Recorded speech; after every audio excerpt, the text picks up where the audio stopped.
चलिए आज हम आसनों से प्रारंभ करते हैं। तो एक बार सभी कमर गर्दन सीधी करके बैठ जाइए। पवित्र गायत्री मंत्र का उच्चारण करेंगे। ओम भूर्भुवः स्वः तत्सवितुर्वरेण्यं भर्गो देवस्य धीमहि धियो यो नः प्रचोदयात्। सभी एक बार अपने मन में प्रतिज्ञा को दोहराएंगे। मैं प्रतिज्ञा करता हूँ कि आजीवन यम नियम का पालन करूंगा। मैं प्रतिज्ञा करता हूँ कि विश्व में योग की पताका फहराऊंगा।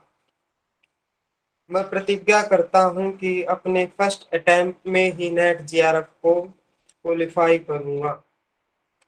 मेरी संकल्प शक्ति पवित्र है, सुदृढ़ है, अबाध्य है।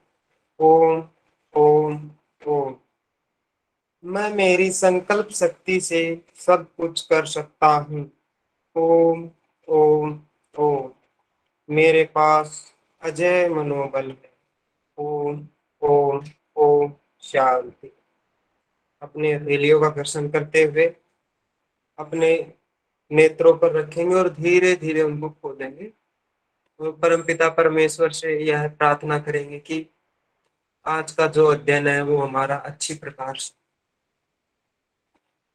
चलिए। हठ प्रदीपिका में कितने आसनों का वर्णन है बताइए। मैसेज करना, मैसेज करो। 15। जी 15 आसनों का वर्णन है। तो सर्वप्रथम आसन जो है वो स्वस्तिक आसन है। स्वस्तिक आसन में क्या कहा है इसको देखो। जानुरूर्वोरन्तरे सम्यक् कृत्वा पादतले उभे ऋजुकायः समासीनः स्वस्तिकं तत्प्रचक्षते। ठीक है जी। जानु प्लस उरु प्लस अंतरे, तीन चीजें निकलती हैं यहाँ से। सम्यक कृत्वा, अच्छी प्रकार से करके, पाद तले उभे। तो सीक्वेंस हम श्लोक का यहाँ से लगाएंगे। यहाँ से पाद तले उभे, उभे का अर्थ होता है दोनों, दोनों पांव के तलवों को। जानू उरु, जानू होता है घुटना, उरु होती है जंगा। घुटने और जंगा के अंतरे, बीच में, सम्यक कृत्वा, अच्छी प्रकार से स्थापित करके। फिर क्या कहा, ऋजु काय है।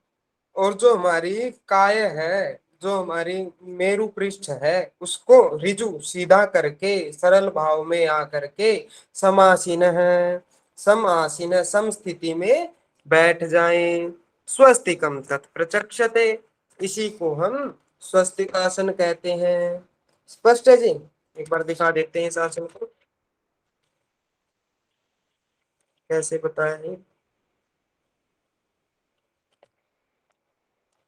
ये देखिए,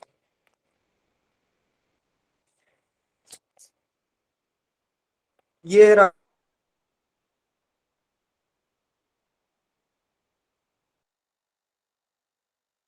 पाद हो गया, एक पैर का तलवा, और उभे था ना वहां पर, तो ये दोनों पैरों के तलवों को घुटने और जंघा के बीच में करके मेरु पृष्ठ, सिर गर्दन मेरु पृष्ठ है, इसको सीधा करके सम आसीन है, सम अवस्था में बैठ जाए। इसको हम क्या कहते हैं जी, स्वस्तिक आसन कहते हैं। ठीक है जी। देखो यहाँ पर और स्पष्ट पता लगेगा हमको। ये बैठे जैसे दिख रहा है यहाँ पर, ये घुटने और जंघा के बीच में इन्होंने अपने पैरों के तलवों को कर रखा है दोनों को, और गर्दन को, सिर को अच्छे प्रकार से, इसी को स्वस्तिकासन कहा गया। स्पष्ट है ये स्वस्तिकासन। चलिए जी आगे बढ़ते हैं। अब है गोमुखासन। सव्ये दक्षिण गुल्फम तु पृष्ठ पार्श्वे नियोजयेत् दक्षिणे अपि तथा सव्यम गोमुखम गोमुखाकृति सर कह रहे स्क्रीन हैं पे कि नहीं दिख रहा है श्लोक। जी, मिनट वेट करो। आ गए। जी सर। चलिए। सव्वे दक्षिण गुल्फम तु पृष्ठ पार्श्वे नियोजयेत् दक्षिणे अपि तथा सव्यम गोमुखम गोमुखाकृति। कह रहे हैं कि भाई सव्वे दक्षिण गुल्फम तू, कहा कि दक्षिण गुल्फम, जो दक्षिण मतलब होता है दाया और सव्य मतलब होता है बाया। ठीक है जी। तो दक्षिण गुल्फ मतलब होता है एडी। तो दाहिनी एडी को गुल्फम, दक्षिण गुल्फम दाहिनी एडी को तू निश्चय पूर्वक सव्य अर्थात बाएं तरफ पृष्ठ पार्श्वे पीछे की तरफ स्थापित कर दें। नियोजित अर्थात स्थापित कर दें। पृष्ठ पार्श्व में पीछे की तरफ कहां पर, अर्थात जहां हमारा कटी प्रदेश होता है, कटी प्रदेश उसको कहते हैं जहां हम बेल्ट लगाते हैं। ठीक है जी। वहां पर स्थापित कर दे नियोजित। और कहा तथा उसी प्रकार, जिस प्रकार हमने दक्षिण पैर को बाएं तरफ किया था उसी प्रकार बाएं पैर को दक्षिण की तरफ करना है। सव्यम सव्य गुल्फम बाई एडी को दक्षिणे भी दक्षिण की तरफ नियोजित स्थापित कर दें। यह गोमुखाकृति, गो के मुख की आकृति के समान ही है, गोमुखासन कहलाता है। ठीक है जी। ये दिखा देते हैं आपको एक बार।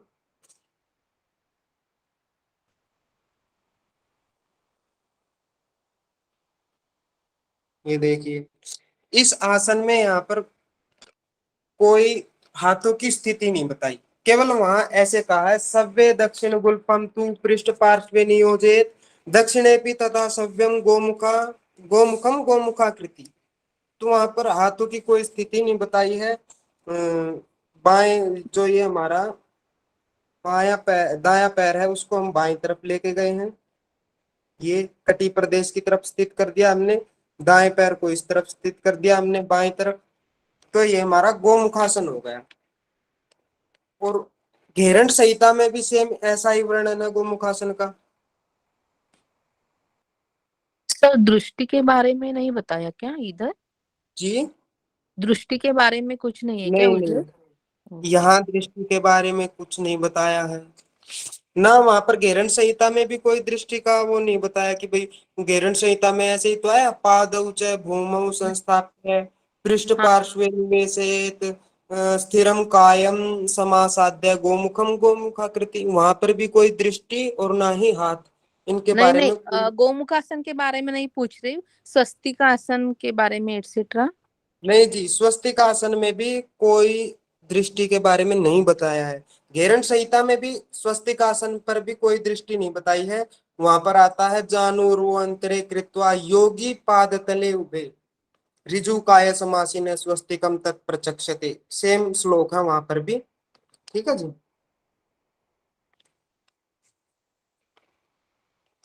स्पष्ट है गोमुखासन सभी को।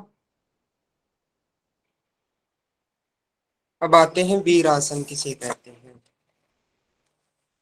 एकम पादम मथैकस्मिन् विन्यसेत उरुणि स्थिरम इतरस्मिंस्तथा चोरुम वीरासनम इति रीतम। तो यहाँ से कौन कौन से शब्द निकलेंगे। एकम पादम अथ, यहाँ से एकम पादम अथ निकलेगा, फिर एकस्मिन निकलेगा। ठीक है जी। तीन शब्द निकलेंगे यहाँ से कि अथ प्रारंभ करें, एकम पादम एक पैर को, एकस्मिन उरुणि एक जंगा पर स्थित कर दें। ठीक है जी। और फिर आया है तथा, यहां देखे तथा उसी प्रकार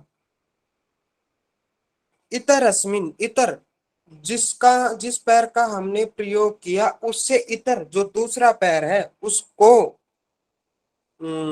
उरुम च स्थिरम विन्यसेत दूसरी जंगा पर अच्छी प्रकार से स्थिर कर दें। ये हमारा कौन सा आसन कहलाएगा जी। वीरासनम इति रीतम। ये हमारा वीरासन कहलाएगा। ठीक है जी। एक बार दोबारा बता देता हूँ। एक पैर को एक जंघा के ऊपर स्थित करना है, उसी प्रकार दूसरे पैर को भी दूसरी जंघा पर स्थित कर देना है। यही हमारा वीरासन कहलाता है। एक बार देख लीजिए।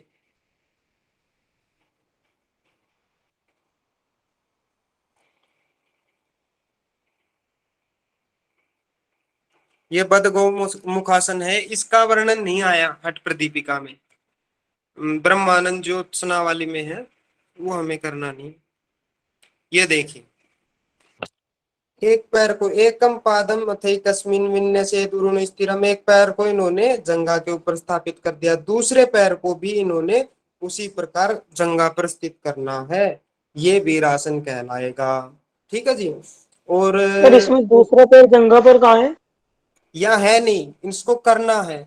श्लोक में दिया है, इन्होंने गलत मतलब कर जी। पद्मासन की तरह करना होगा फिर, अगर दोनों पैर जंघा पर आ जाएंगे तो। हाँ, एक प्रकार से लोक में जैसे पद्मासन है वैसे ही होगा, किंतु यहाँ तो इस हठ प्रदीपिका में तो बद पद्मासन का वर्णन है जी, मनोज जी। ठीक है जी। नहीं नहीं सर, जैसे जैसे सर आपने बताया ना कि दोनों हाँ पैर हाँ जंघा हाँ, पे रखो। हाँ, लोक में तो अगर जैसे हम वो पद्मासन करते हैं सिंपल वाला, वैसे ही ये। किंतु ये वीरासन किसी के पास वो बुक है क्या उनकी, वो कौन सी है वो, ज्ञान शंकर साहेब जी की, चौखंबा वालों की किसी के पास बुक है? उसमें मेरे वीरासन पास है। को, हाँ जी मुकुल जी, उसमें वीरासन को एक पैर को कहाँ कर रखा है? देखता हूँ इसमें श्लोक भी आगे वज्रासन की पीछे। तरह कर रखा है उसमें एक पैर को। एक 69 पैर, श्लोक है। एक पैर को तो जंघा पर रख दिया ऐसे ही जैसे ये रखा है, और जो दूसरा पैर है उसको इन्होंने क्या किया, जंघा के नीचे ले गए मोड़ के, जैसे वो होता सर है पद्म। अर्थ में तो इसके लिखा हुआ ही है कि एक पैर को जंघा पे रखना है और दूसरी को जंघा के नीचे नीचे रखना है। रखना है। नहीं नहीं जी, नीचे नहीं रखना है, ये अर्थ में गलत लिख रखा है, ऐसे मत भटको। देखो आपको अर्थ स्पष्ट करवाता हूँ। जी सर। एकम पादम अथैकस्मिन्, एक पैर को एकस्मिन उरुणि विन्यसेत। इसका अर्थ देखो क्या है, एक पादम पैर को एकस्मिन एक उरुणि जंघा पर विन्यसेत रख दे, हो गया कंप्लीट। इतरस्मिन, और जो इससे अलग पैर है उसको तथा, यहाँ पर तथा आया है, इन्होंने हिंदी में तथा का अर्थ नहीं लिखा। तथा कथा, जैसे पीछे वाला जो पैर हमने रखा है ना, वैसे इसी पैर का भी हमें करना है, वैसी ही स्थिति लेके जानी है। दूसरे पैर जैसे हमने पीछे वाला पैर रखा जंघा पर, ये भी उसी प्रकार जंघा पर रखना है। जैसे पीछे आया था ना गोमुखासन में भी तथा का अर्थ वैसे ही था, सव्य दक्षिण गुल्पम तो पृष्ठ पार्श्व दक्षिणे तथा सव्यम, जैसे सव्य पैर को ले गए थे दक्षिणे पी तथा, वैसे ही दक्षिण पैर को लेके जाना है। इसी प्रकार यहाँ पर भी बता रहे हैं। सर विन्यसेत का मतलब क्या हुआ? विन्यसेत रख दें, स्थापित कर दें।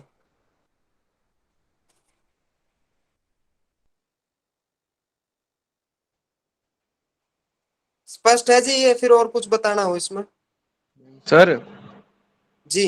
इसमें जो चौखंबा वाली है, इसमें जो ये नहीं है श्लोक तो लगभग सेम ही है, लेकिन श्लोक ये सेम इसमें ही है है। जो फर्स्ट श्लोक की जो फर्स्ट लाइन नहीं है इसमें, विन्य से दुरुणी, इसमें हम्म स्थिरम है लेकिन इसमें संस्थितम है। तो चौखंबा इसकी वाली है। हिंदी, हाँ जी, इसमें चौखंबा में संस्थितम है। हाँ तो बस अच्छी प्रकार से समस्थिति में स्थित कर दें, या फिर स्थितम स्थित इसमें भी कर ऐसे दें। ही लिख रखा है कि एक पैर को दूसरी जगह पर स्थिर करें तथा हाँ दूसरी जी जगह को दूसरे पैर पर स्थिर करें, उसे वीरासन कहते हैं। अरे जी जी। रेफरेंस भी दे रखा है इन्होंने कि दूसरी परंपरा में इसे अर्ध पद्मासन कहते हैं। जी जी जी। अर्ध हाँ पद्मासन। हाँ हाँ, अर्ध पद्मासन ही होगा ये एक प्रकार से। ठीक है जी मनोज जी, अर्ध पद्मासन होगा ये। सर जैसे आपने बताया कि एक पैर को जंघा पे रखना है और दूसरे पैर को दूसरे पैर की जंघा पे रखना है, तो वो तो पद्मासन हो जाएगा ना? जैसे फोटो में आपने दिखाया वो तो अर्ध हाँ, पद्मासन की ही वो तो थी। मैं अर्ध पद्मासन है, किंतु श्लोक में नहीं सर, पद्मासन इसकी ही। ध्यान से सुनिए, ध्यान से सुनिए, मैं जो बता रहा हूँ। एक नहीं पैर जी, को। मुकुल जी एक मिनट रुको मुकुल जी। इसमें जो ये है वीरासन है, इसको जो ये बता रहे हैं ना, हम श्लोक के अनुसार देखेंगे। श्लोक में क्या बता रहे हैं, एक पैर को एक जगह पर रखना है तथा उसी प्रकार दूसरे पैर को, देखो यहाँ अन्वय भी दे रखा है, इतर अस्मिन, एक मिनट, इतर अस्मिन दूसरे पादे पैर को अन्य उरुच दूसरी जगह पर स्थिरम विन्य से अच्छी प्रकार से रख दे, अन्य उरुण, समझ गए अब। श्लोक तो पद्मासन की तरह ही बता रहा है किंतु नाम वीरासन दे रहा है। ठीक है जी। ठीक है सर।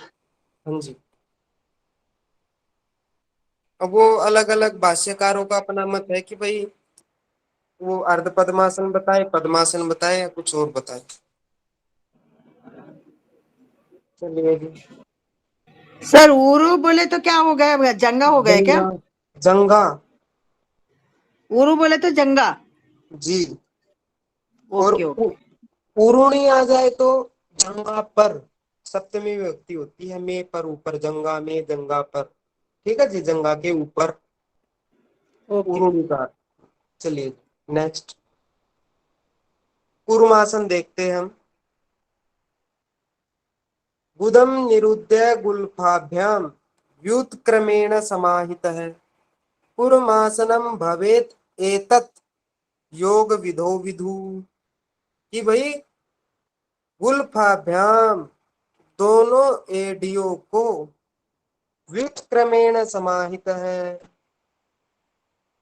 दोनों पैर की एडियों को व्युत्क्रम से पीछे की ओर, व्युत्क्रम होता है उल्टा क्रम, पीछे की ओर ले जाते हुए समाहित है। गुदम निरुद्ध है, गुल्फाभ्याम उन एडियो के द्वारा, गुदम निरुद्ध है गुदा का निरोध करते हुए, गुदा को बंद करते हुए, समाहित है उन पर अच्छी प्रकार से स्थित हो जाए, बैठ जाए। तो एतत् इति योग विदो विदु, एतत् इस आसन को, योग विधो योग के विधो जानने वाले, विदु विद्वान लोग, कुर्मासनम कुर्मासन भवेत कहते हैं। ठीक है जी। एक बार फिर करवा देता हूँ कि गुदम निरुद्ध कुल्फाभ्याम दोनों एडियों को व्युत्क्रमेण उल्टा करते हुए, व्युत्क्रम में पश्चिम की ओर, पीछे की ओर ले जाते हुए, उनके एडियो के द्वारा गुदम निरुद्ध है गुदा को निरोधित करते हुए, बंद करते हुए एडियो के द्वारा उन पर, किन पर, एडियो पर समाहित है, समाहित हो जाए, बैठ जाए। और एतत् कुर्मासनम भवेत योग विदो विदु, यह कुर्मासन हुआ, योग के जानने वाले विद्वान इसको कुर्मासन कहते हैं। देखिए जी, स्पष्ट करवा देते हैं इधर से आपको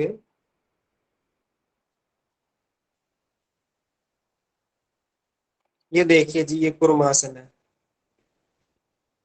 आपको यहाँ से स्पष्ट हो जाएगा ये।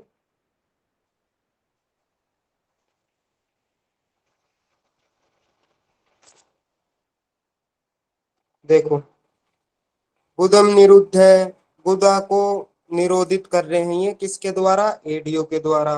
ठीक है जी। ये एडी गुल्फ होता तो एक और एडी होती है, गुल्फाव्याम में तो दोनों एडियो के द्वारा हमको गुदा को निरोधित करना है। ठीक है। और व्युत्क्रमेण समाहित, व्युत्क्रम में हमें बैठ जाना है। व्युत्क्रम ऐसे एडियो का भी लगा सकते हैं, पंजे बाहर एडी अंदर, ये भी व्युत्क्रम हो गया एक प्रकार से। और ये भी व्युत्क्रम हो गया, पैरों को पीछे ले जाकर इस पर हम बैठ जाते हैं। ठीक है जी। कई अर्थ आते हैं व्युत्क्रम के, मैं एक एक बार अन्वय में लगा लेना है। हो गया स्पष्ट ये, या फिर कुछ और पूछना है इस आसन में आपको? चलिए जी आगे।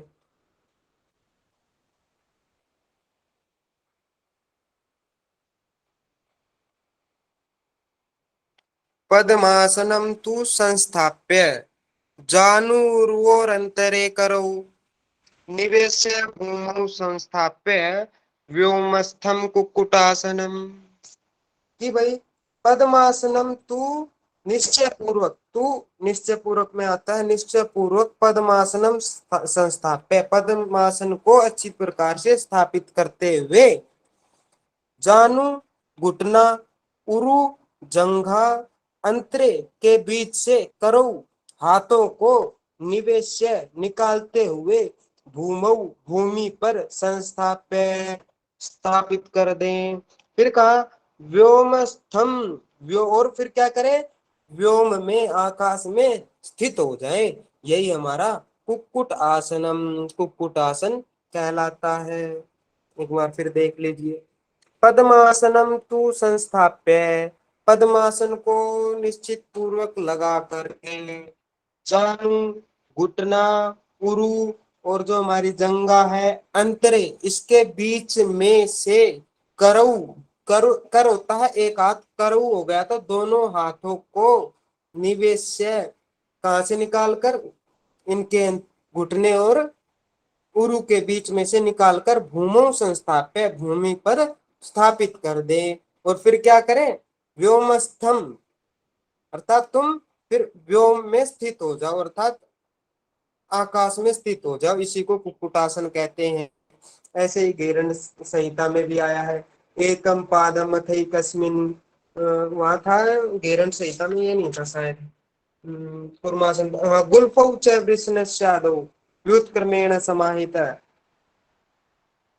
नहीं ये भी नहीं था शायद, वहां था पद्मासनम समासाद्य जानूर्वोन्तरे करो कर पुरपराभ्याम समासीनु, वहां पर कोनियों पर स्थित होना था, बस इतनी एक नई बात बता दी थी, पर होना तो यहाँ पर भी कोनियों पर ही स्थित है, ऊपर व्योम स्तंभ। ठीक है जी, एक बार आपको वहां पर चित्र दिखा देते हैं इसका। ये देखिए जी, ये कुक्कुटासन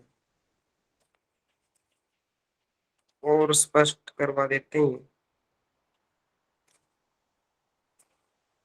कि भाई घुटना ये हो गया और जंगा ये होगी, घुटने और जंगा के बीच में से ये हाथ निकाल दिया और फिर ये हमने निवेश्य निकाल कर भूमौ संस्थापित, भूमि पर स्थापित कर दिया। और फिर हम व्योमस्थम अर्थात आकाश में स्थित हो गए, खड़े हो गए हाथों पर एक प्रकार से, और कोनियों पर जाकर स्थापित हो गए, ये कुक्कुटासन कहलाता है। ये देखिए जी,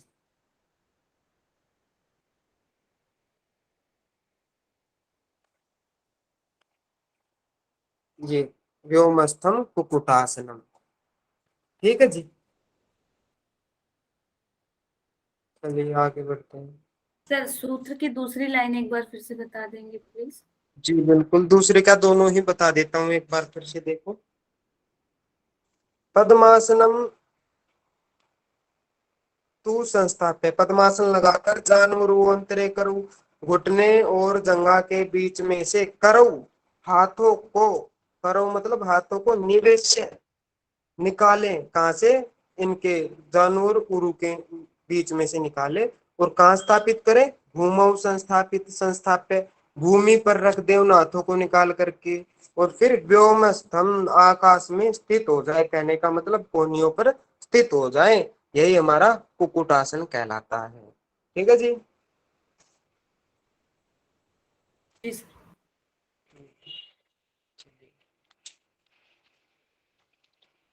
अब आ गया उत्तान कुर्मासन। इनका आसनों का अर्थ तो पता होगा क्या है, जैसे उत्तान कूर्म आसन, इसका अर्थ क्या है, उत्तान मतलब पीछे होता है, कुर्म मतलब कछुआ, अर्थात पीछे की तरफ लेटना कछुए के समान। ठीक है, ऐसा ही कुछ उत्तान कुर्मासन बता रहे हैं। तो ये कैसे है, कुक्कुट आसन बंदस्थो, पहले हम कुक्कुट आसन लगाएंगे। कुक्कुट आसन कैसे लगाएंगे, पद्मासन लगाएंगे, फिर व्योम में स्थित होएंगे, मतलब कि हाथों को निकालेंगे घुटने और जंगा के बीच में से। फिर क्या करना है, दोर्भ्याम दोनों हाथों से संबद्ध अच्छी प्रकार से बांध लें, किसको, कंदराम कंदरा को, गर्दन को अच्छी प्रकार से पकड़ ले, सेते और फिर लेट जाएं, उत्तान पीठ के बल पीछे की ओर, कूर्मवत कछुए के समान, एतत् यह उत्तान कूर्मकम उत्तान कूर्मक आसन कहलाता है। ठीक है जी, दोबारा देख लीजिए।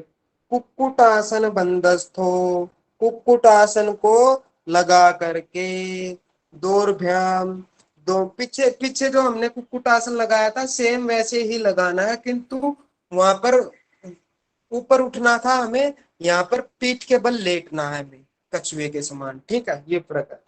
और दोनों हाथों से, दोर्भ्याम दोनों हाथों से, कंदराम संबद्ध है, कंदरा होती है गर्दन, गर्दन को संबंध है, पकड़ ले अच्छी प्रकार से। और कहा शेते, लेट जाए, उत्तान है, पीठ की बल पीछे की ओर, पूर्ववत कछुए के समान। एतत् यह ऐसा उत्तान कुर्मकम, उत्तान कुर्मक आसन कहलाता है। ये देख लीजिए इसको जी यहाँ पर। सर कंधराम कंधे होंगे सर या गर्दन होगी? भ्राताश्री गर्दन होती है, स्कंद होता है कंधे। ठीक है जी। ठीक है सर, ठीक है सर। जी कंदराकार तो सर गर्दन ही होती शेते है। का मतलब क्या है? शेते लेट जाए, लेते, शयन करना, सो रहा है, ऐसे नहीं कहते। ये देखो जी, इन्होंने यहाँ पर गलत अर्थ ले रखा है कंदरा का, इन्होंने गला ले रखा है। कोई कोई कंदरा का अर्थ स्कंद भी ले लेते हैं। ठीक है जी, ये इन्होंने ये गलत पोस्चर बना रखा है। आगे दिखाते हैं आपको। ये देखो, इन्होंने पहले यहाँ पर लगाया पद्मासन, कुक्कुटासन में जो बताया था ना, फिर लगाया कुक्कुटासन, और फिर क्या किया, इन्होंने लगा दिया उत्तान कुर्मासन। ये लेट गए यहाँ पर पीठ के बल, और फिर इन्होंने गर्दन को पकड़ लिया। इन्होंने भी थोड़ा ऊपर से पकड़ रखा है, थोड़ा यहाँ से पकड़ना चाहिए। ये जहाँ निशान लगा है ये कंदरा है यहाँ पर हमारी। ठीक है जी, थोड़ा ज्यादा ऊपर से पकड़ रखा है, हो जाता है मिस्ट प्रिंट थोड़ा बहुत। किंतु हमें जो श्लोक में लिखा है मूल वो चीज पकड़नी है, हमें इन चीजों में उलझना नहीं है, फंसना नहीं है। ठीक है जी, चलिए।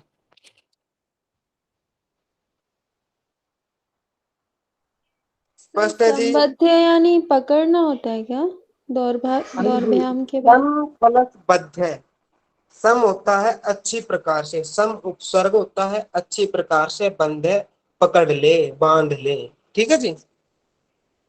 जी सर। हम्म सर गले को ही तो पकड़ना है।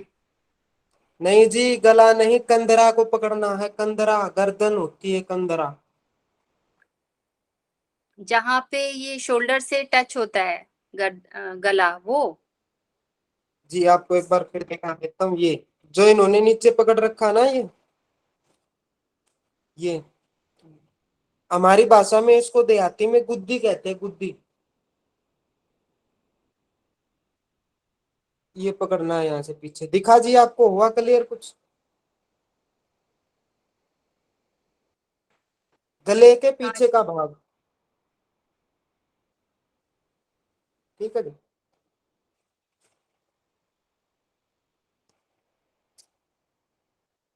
उत्तान कुर्मासन हो गया हमारा। अब नेक्स्ट आसन पर आते हैं, धनुरासन।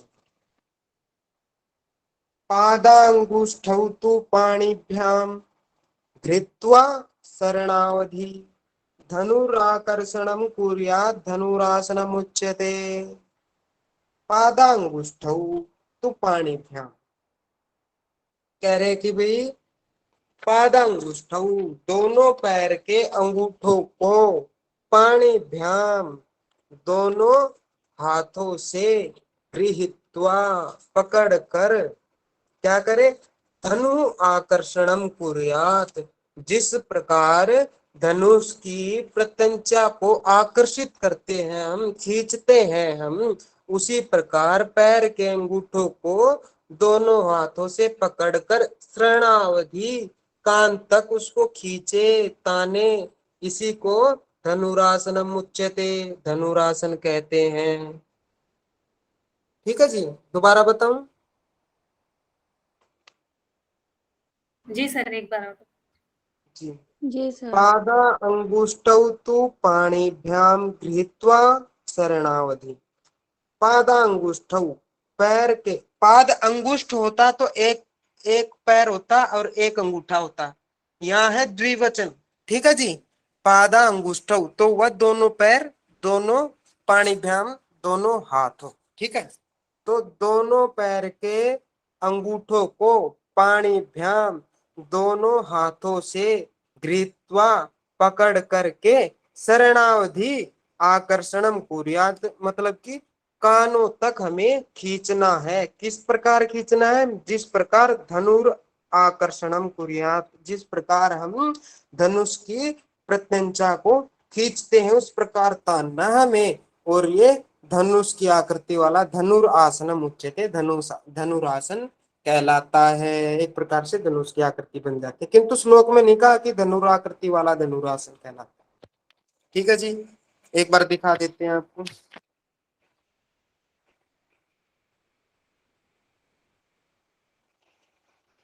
ये देखिए, ये कहा कि दोनों हाथों से दोनों पैरों के अंगूठे पकड़ रखे इन्होंने और पूरा तान रखा है धनुष के समान, किंतु कान तक नहीं खींच रखा है इन्होंने। बस यही मिसप्रिंट है इस फोटो में, बाकी सब ठीक है श्लोक के अनुसार ही। आगे और दिखा देते हैं। ये आगे से ऐसा है, यहाँ पर भी कानों तक खींचना था इनको, खींच नहीं पाए।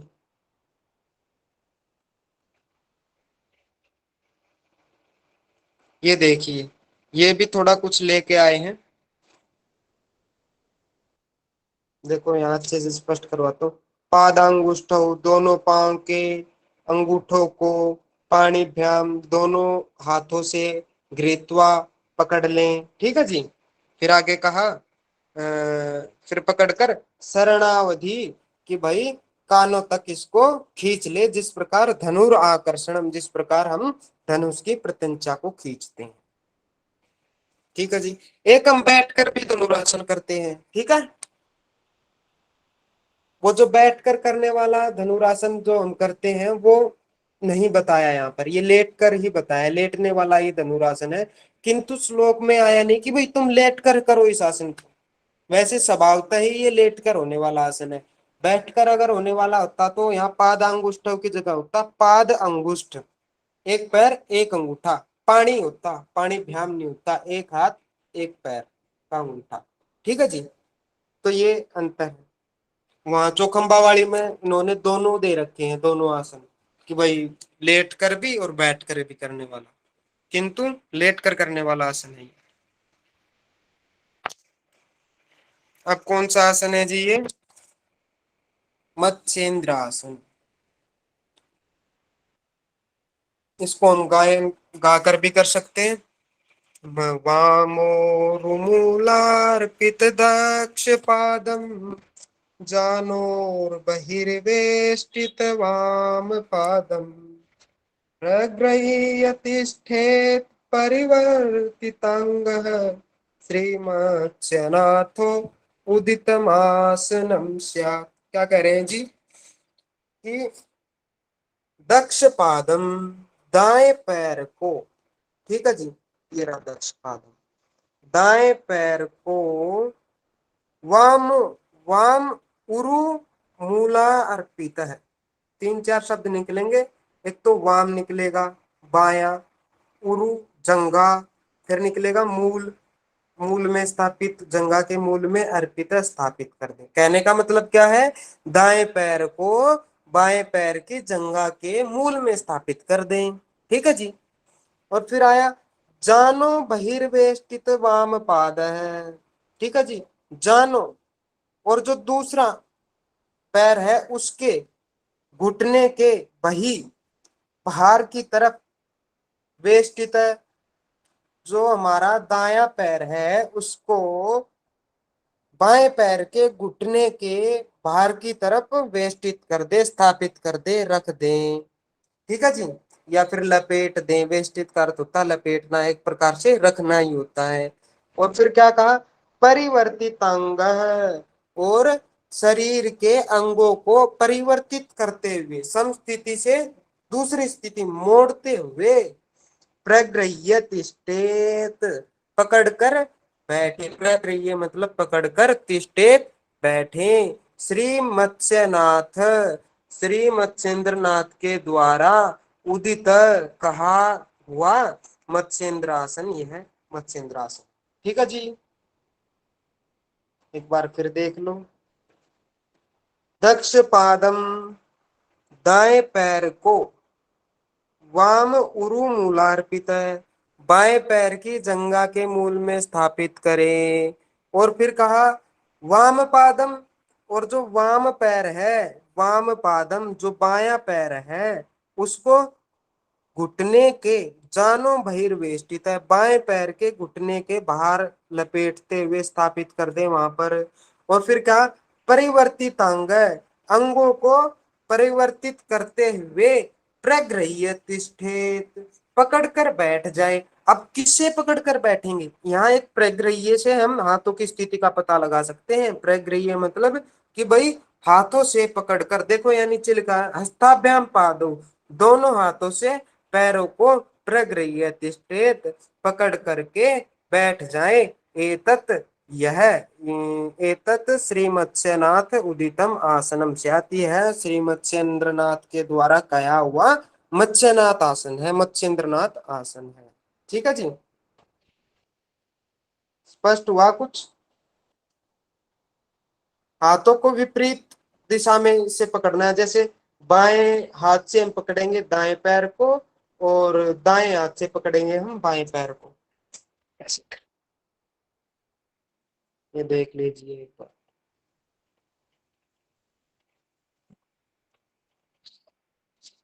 ये मत्स्येंद्रनाथ है, ठीक है जी।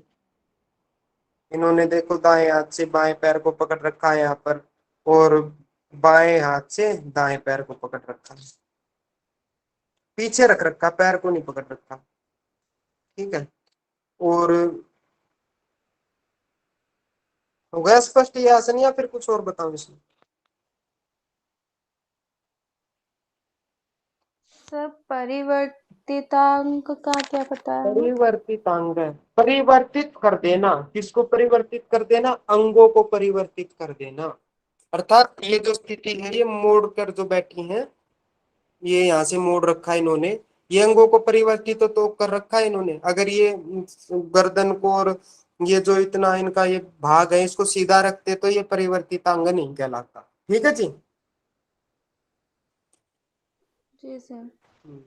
सर एक पैर थाई के ऊपर है, जी वो जो मोड़ा हुआ है ऊपर है। हाँ, ये कहा तो कि मूलार्पित है, वामोरु मूलार्पित है, बाएं पैर की मूल जो उरु है, जंगा है, उसके मूल में स्थापित करना है। किसको, दक्ष पैर को, दाएं पैर को। नहीं हुआ स्पष्ट? दाएं पैर को बाएं पैर की जंगा के मूल में स्थापित करें, ठीक है, और बाएं पैर को दाहिने घुटने के बाहर वेष्टित करें। देखो एक बार और देखो इसको, देखो ये जो दायां पैर है इनका, इन्होंने बाएं पैर की मूल जंगा जो है यहाँ पर स्थापित कर रखा है, और जो बायां पैर है इन्होंने दाएं घुटने के बाहर से वेष्टित कर रखा, लपेट रखा एक प्रकार से। और प्रगृह्य, बैठ पकड़ करके बैठी है, और परिवर्तित अंग, अंगों का परिवर्तन कर रखा, मोड़ रखा है। यही मत्स्येंद्रनाथ आसन है। होगा जी क्लियर? हाँ जी सर। जी चलिए आगे।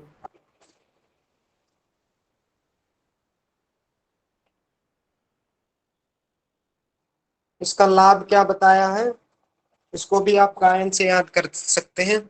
मत्स्येंद्र पीठम जठरा प्रदीप्तम, कि भाई जो मत्स्येंद्र नामक पीठ आसन है, ठीक है, जठरा प्रदीप्तम, जठर अग्नि को बढ़ा देता है। इंपॉर्टेंट है ये श्लोक याद करना। प्रचंड रुग्मंडल खंडनास्त्रम, 3-4 चीजें निकलेंगी। प्रचंड जो भयंकर, रुग्म रोगों का मंडल समूह होता है, उसको खंडित कर देता है, उसका नाश कर देता है। किसके समान, अस्त्रम, अस्त्र के समान उसको काट देता है। किसको काट देता है, भयंकर रोगों के समूह को। ठीक है जी। और फिर क्या कहा, अभ्यासतः, अच्छी प्रकार इस मत्स्येंद्र आसन का अभ्यास करने से कुंडलिनी प्रबोधम, कुंडलिनी जो हमारी वो जागृत हो जाती है, और चंद्र स्थिरत्वम, और जो हमारा चंद्र है वो स्थिरता को प्राप्त हो जाता है। अभी क्या है, हमारा चंद्रमा जो बिंदु है वो जो तालुम मूल में जो हमारा शशि का स्थान है, वहां से जो सोमरस गिरता रहता है वो अस्थिर है, वो गिरकर वो सूर्य ग्रस लेता है, किंतु मत्स्येंद्र आसन करने से वो रुक जाता है, वो स्थिर हो जाता है और वो हम उसका पान करते हैं। च ददाति पुंसाम, ये पुंसा मनुष्य को ददाती देता है मत्स्येंद्रनाथ आसन। ठीक है जी, स्पष्ट है या फिर एक बार और करवाऊं? ददाती पुंसाम का मतलब क्या है यहाँ पे? कि भाई ये जो मत्स्येंद्रनाथ आसन है, ये इतने इतने लाभ पुंसाम पुरुषों को ददाती देता है, प्रदान करवाता है। ठीक है जी, सेकेंड लाइन एक बार फिर से बता दीजिए। जी बिल्कुल।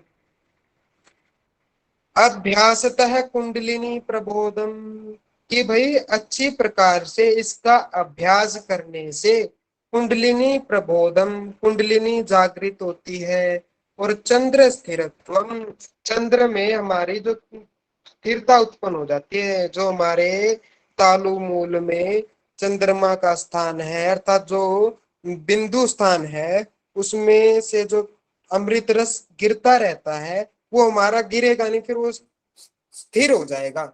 वो गिरकर पहले तो उसको सूर्य ग्रस लेता है, उसको हम पान नहीं कर पा रहे, वो निरर्थक जा रहा है, किंतु मत्स्येंद्रनाथ आसन करने से वो हमारा जो चंद्र है वो स्थिर हो जाता है। ठीक है जी,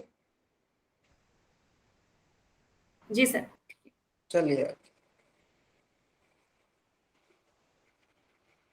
देखें, ये लिख रखा, ऐसा माना जाता है कि चंद्र तालुमूल में स्थित है, जिससे हमेशा अमृत स्राव होता रहता है, जिससे नाभि मंडल में स्थित सूर्य सोख लेता है।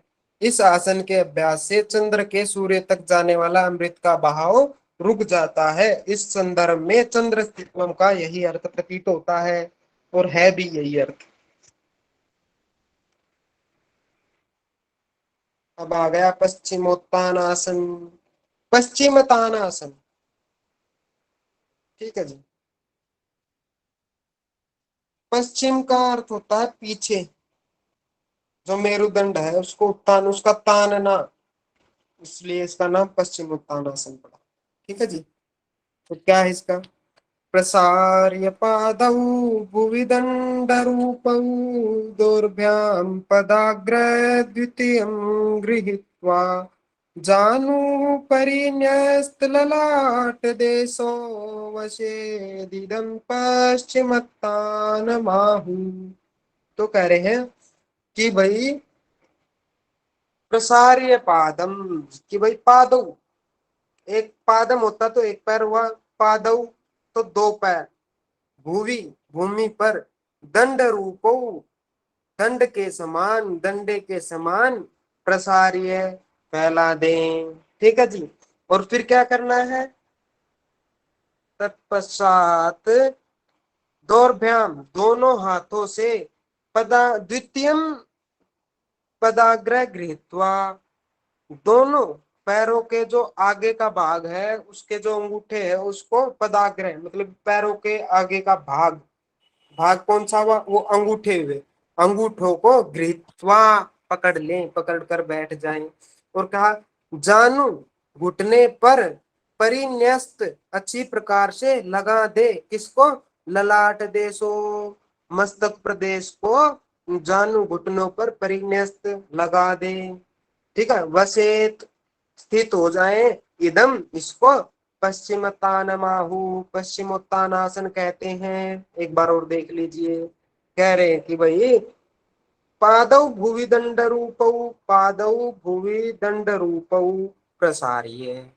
ठीक है भाई, कि दोनों पैरों को दंड के समान फैलाकर बैठ जाएं। फिर क्या कहा? तत्पश्चात दोनों हाथों से, द्वितीयम दोनों, पदाग्र पैरों का अग्र भाग अर्थात दोनों अंगूठों को, गृहीत्वा पकड़ करके, फिर कहा ललाट देशो, जो हमारा मस्तक प्रदेश है उसको, जानू परिन्यस्त घुटनों पर रखकर वसे बैठ जाए। इदम इस प्रकार यह पश्चिमोत्तानमाहु, पश्चिमोत्तानासन कहा गया है। ठीक है जी, अभी देख लेते हैं इसको।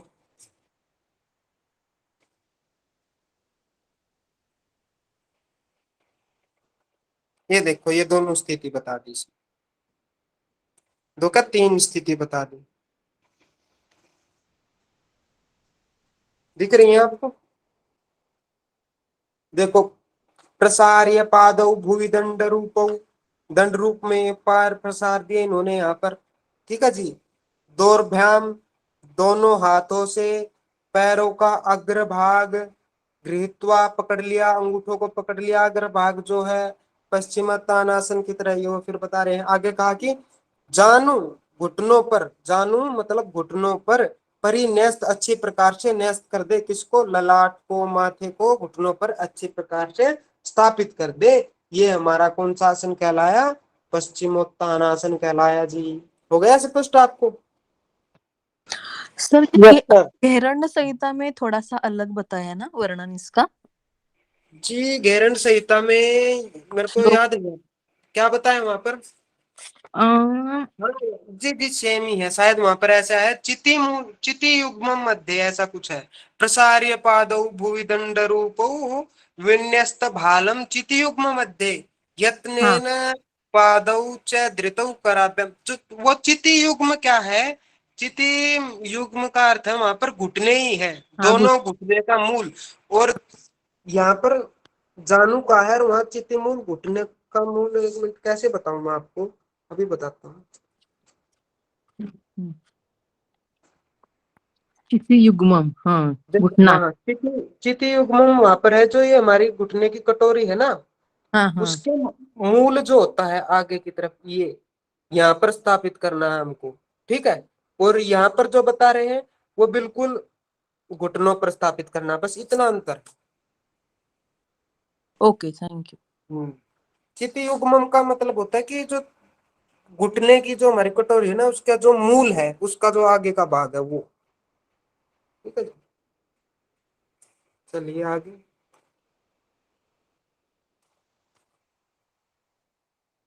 इसके लाभ क्या है? श्लोकों को आप, मैं बताऊं, आप याद किया करो। याद करना नहीं, आप उच्चारण कर लो एक बार, उसको सुनते रहो, या फिर फोन में फोटो खींच लो, उसको चलते फिरते उसका गायन करते रहो, एक मन में प्रसन्नता भी आएगी आपको, कोई श्लोक याद होगा। चलिए, सर इति उत्तान का अर्थ क्या बताया आपने? किसका जी? उत्तान का अर्थ, पीछे, उत्तान का तानना। मतलब, हाँ, एक तो उत्तान का अर्थ होता है तानना। फिर पश्चिम का मतलब भी तो पीछे ही होता है ना? हाँ हाँ, पश्चिम का अर्थ भी पीछे होता है, उत्तान का मतलब होता है तानना, और उत्तान का मतलब पीठ के बल भी होता है। तीन चार अर्थ निकलते जी उत्तान के, ठीक है। जी जी सर। जी धन्यवाद। ओके मैम, चलिए आगे। हम्म, इति पश्चिमोत्तानमासनाभ्यम, यह जो पश्चिमोत्तान आसन है, ये आसनों में अग्रगण्य है, ठीक है। और क्या होता है? पवनम, वायु को, पश्चिम पीछे की ओर, वाहिनम करोति, प्रवाहित करने वाला होता है, अर्थात सुषुम्ना में वायु को प्रवाहित करने वाला यह आसन होता है। और क्या है? उदयम जठरानलस्य कुर्यात्, और कहते कि उदयम, उदय करता है, उत्पन्न करता है, किसको? जठरानलस्य, जठर अनलस्य मतलब अग्नि, तो जठर अग्नि को प्रदीप्त करता है। और कुर्यात, इस आसन के करने से उदरे कासरियम, और जो हमारा उदर है वो पतला हो जाता है, लाघवता आ जाती है उसमें। और क्या बताते हैं? अरोगताम च पुंसाम, और जो पुंसाम मनुष्य होता है वो क्या होता है? आरोग्यताम, आरोग्यवान हो जाता है, आरोग्यता आ जाती है, ठीक है जी। स्पष्ट है या फिर एक बार फिर बताऊं? चलिए सेकंड लाइन। जी, कुछ समझ में ना आए ना तो अपना यही अपना पूछ लिया करो, कोई दिक्कत नहीं है पूछने में, एक बार क्या दो बार बताएंगे। तो उदयम जठरानलस्य, जठर अनलस्य, जठर मतलब, अनलस्य मतलब अग्नि होती है, तो जठराग्नि को, पाचन शक्ति को तेज कर देता है। उदयम मतलब कि उदित कर देता है, कहते हैं ना सूर्य उदय होता है, वही उदय है ये। और कुर्यात, इस आसन के करने से उदरे कासरियम, कि भाई जो हमारा उदर में प्रकाशरियता होती है, पतलापन आता है, लाघवता आती है एक प्रकार से। और अरोगताम च पुंसाम, और जो पुंसाम जो मनुष्य होता है, नर होता है, वो अरोगताम आरोग्यवान हो जाता है। ठीक है जी, चलिए आगे। जी सर। सर कुर्याद मतलब करने से, शासन को करने से हाँ, मतलब करने है से ना? कर सकते हैं हम, या फिर जठराग्नि, जठरानलस्य उदयम कुर्यात, जठराग्नि को वो उदय कुर्यात करता है, ऐसे भी लगा सकते हैं। ये शब्दों का खेल होता है जी। ठीक है, आपके ऊपर, आप किस प्रकार से हिंदी लगा रहे हो, भावार्थ एक ही निकलेगा श्लोक का। चलिए,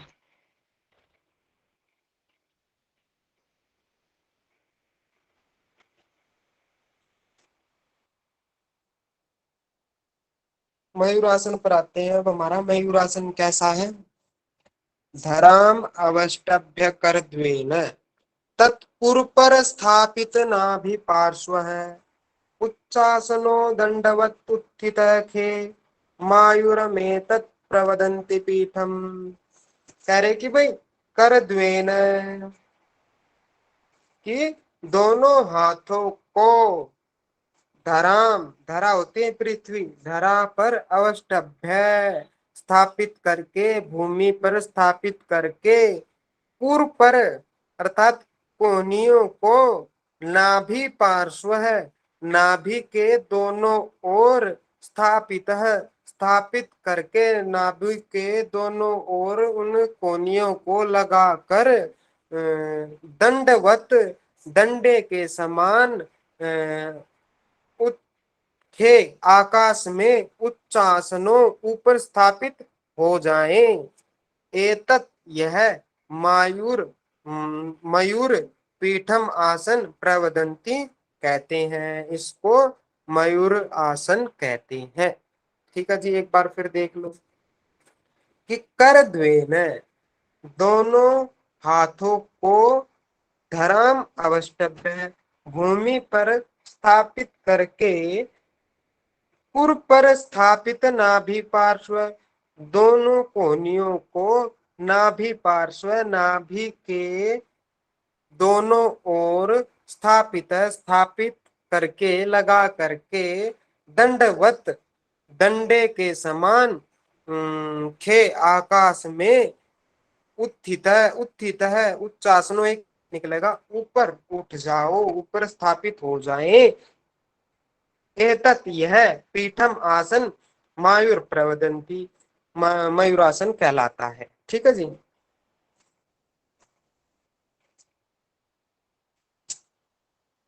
देख लीजिए, ये है,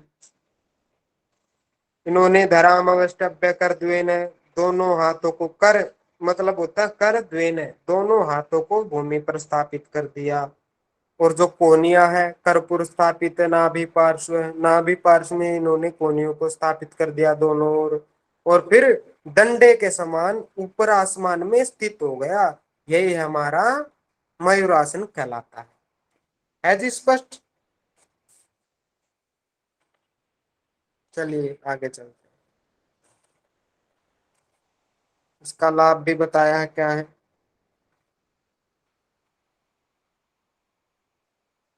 हरती सकल रोगान आसु, कि भाई जो मयूर आसन है वो हरती, हर लेता है, सकल, सभी रोगों को, आसु शीघ्रता पूर्वक, सभी रोगों को शीघ्रता पूर्वक दूर करता है ये मयूरासन। और क्या कहते हैं? गुल्म उदरादीन, उदर रोग तथा गुल्म आदि को ठीक कर देता है। और अभी भवती च दोषासनम श्री मयूरम, और जो ये श्री मयूर नाम का जो आसन है, यो क्या करता है? च दोषासनम, सभी दोषों को, अभी भवती, बहुकदसनम भुक्तम भस्म कुर्यात् जनयति जठराग्निम जारेत कालकूटम। नीचे नीचा दे रखी है इनकी।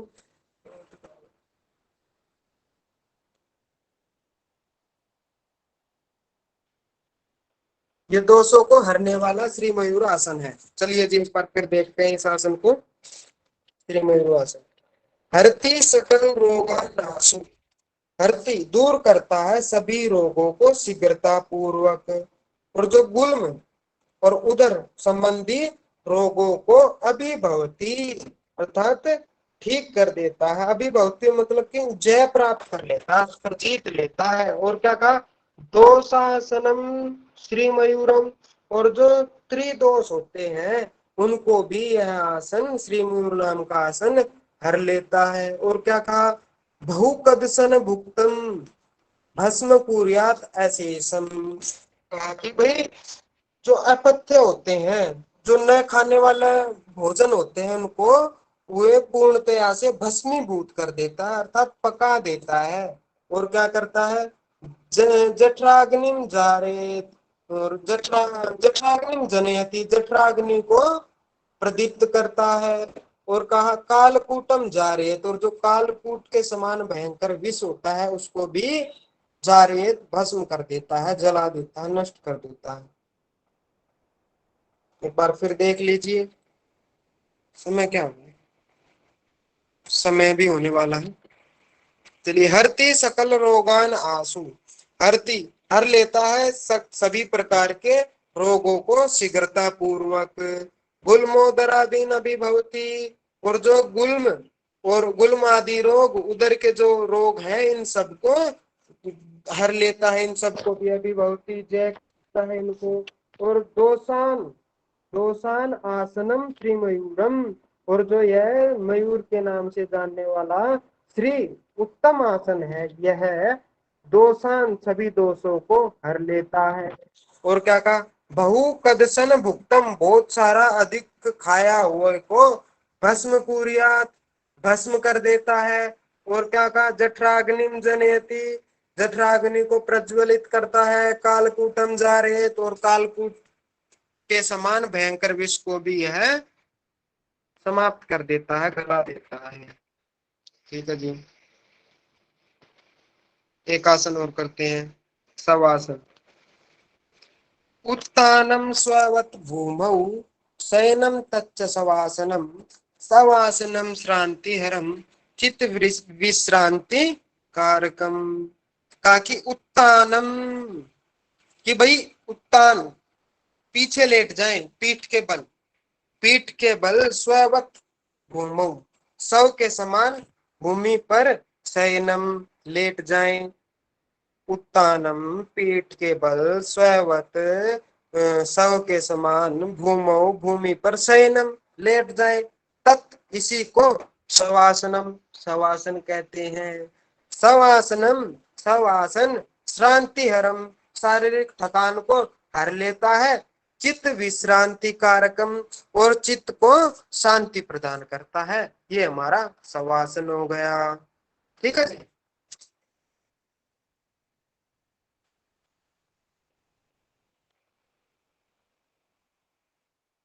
ये देखें,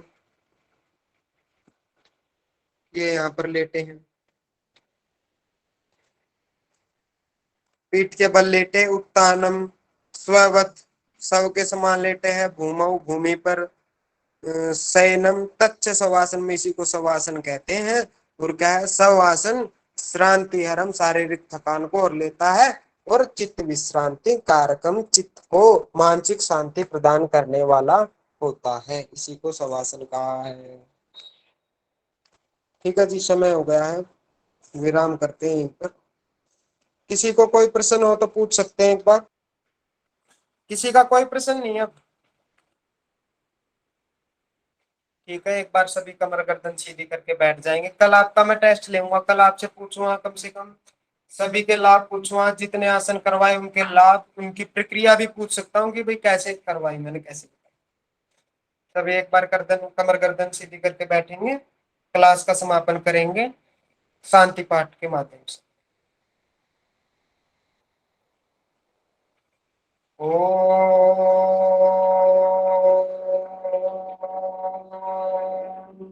शान्त्यौ शान्तिरन्तरिक्षं शान्तिः पृथिवी शान्तिरापः शान्तिरोषधयः शान्तिः वनस्पतयः शान्तिर्विश्वे देवा शान्ति ब्रह्म शान्तिः सर्वं शान्ति शान्तिरेव शान्तिः श्यामा शान्तिरेधि ॐ शान्तिः शान्तिः शान्ति। सभी को प्रणाम। प्रणाम। धन्यवाद सर।